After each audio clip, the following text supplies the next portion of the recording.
Craig and I are both assistant scoutmasters with the troop, and we do the High Adventure program. And so I'll just jump right into it. We have a mission. We talk to the boys and we say we're going to go have fun and we're going to have adventure. That's the mission for them. But we actually have another mission as well, and that is to teach them self-confidence, teach them wilderness skills. We work on teamwork, and then also we pull in scouts and work on leadership as well. Our high adventure treks emphasize safety first. There's the outdoor BSA code, and then the leave no trace principles that are very important to Boy Scouting. As far as the boy leadership, once the boys are first class, we will start taking a look at the boys and decide or try and pull them in to be event leaders of high adventure, whether that's a day hike or a backpacking hike. And that leadership usually helps us coordinate the event before the thing, send out these emails, put together these patrols or assignments. And then at the event, they'll also be running the thing with kind of us in the background leading them.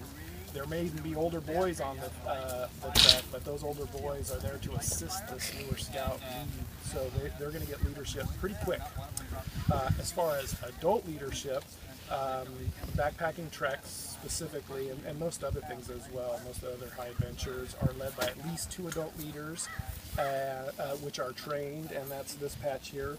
The training includes our role, our specific leadership training. It includes your outdoor skills training, and then it also includes youth protection training. So that's the trained part of it. But in addition to that, we are also high adventure trained. So many, more than just Greg and I, we have quite a few people that have gone to some intensive high adventure training for backpacking or winter backpacking. And then additionally, there again, we also are CPR, AED, and first aid trained, and then many of us are also wilderness first aid trained. So that kind of covers our training of the adults that will be going along. The troop typically has day hikes, backpacking treks, winter backpacking. We actually have one coming up this weekend, although winter backpacking would be snowshoeing and things like that. We'll probably leave our snowshoes at home with this weather. And then we always have an annual Joshua Tree rock climbing, and that's a family camp. It's a really great fun camp. We get a lot of turnout there. The boys will learn some basic skills in knots, the safety knots that they'll need, some safety commands, things like that for rock climbing. Joshua Tree. Where? Towards Palm Springs, and then turn north about an hour. It's about 2.5 hours north. And notice that's coming up on March 8th on the bottom of this thing. So it's a lot of fun. I highly recommend it for the whole family. Isn't it like a really popular rock climbing location? Yeah, it's a good family event. Yep. And I really enjoy it because you see these boys, and some of them I've known since they were cubs, right? They watch them grow up through cubs, and then you get to see them do this. And the self-confidence that they get from just doing these rock climbs and rappelling is just tremendous. And you maybe talk about the bouldering concept? We also, some of the boys, some of them don't want to go up on the rocks. And in fact, my son, who's right over there, one of the bigger kids, doesn't like heights, and he hasn't done the rock climbing portion, but he loves the bouldering. And so they'll do some bouldering, which they stay below, I think it's 6 feet or something like that. And they do a lot of climbing that way too. So they don't necessarily have to do the big climbs and rappelling and all that, but there are things for them to do, and then it's just a really fun camp. It's a lot of fun. As far as backpacking is concerned, you'll see on the website and hear us talk about C treks, B treks, and A treks, and I put a little bit of a kind of a rough description of what that might be. C treks would be your beginners, and these would be ones that are kind of an intro to backpacking, and typically they're a couple miles and mostly one, sometimes 2 nights. And the idea there is that we just want this to be a lot of fun. We're not going to be doing a lot of mileage and things like that. We want them to come back. So we really focus on having fun, and they're learning the patrol method as just by doing in that case. The B trek, few more miles, maybe another night or two, and once you start getting to the B, we really get to go some really fun places. You're kind of farther out there, into the Sierras and things like that. A lot of fun. And then A treks are advanced, usually for the older boys, and it's quite a few more miles.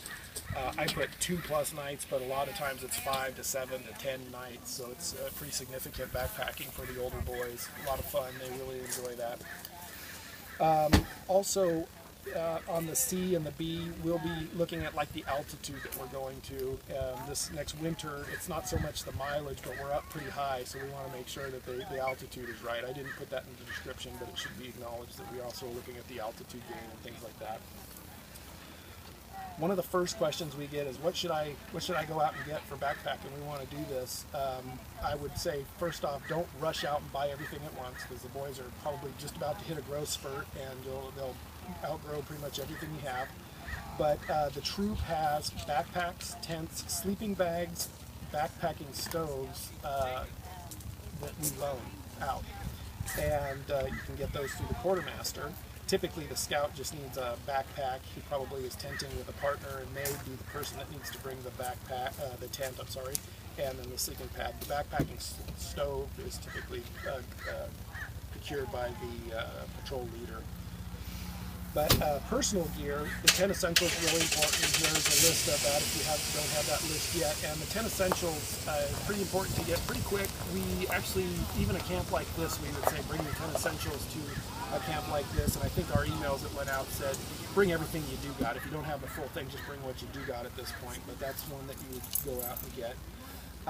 The other backpacking gear that you might be thinking about is a sleeping bag. We don't have sleeping bags to loan out.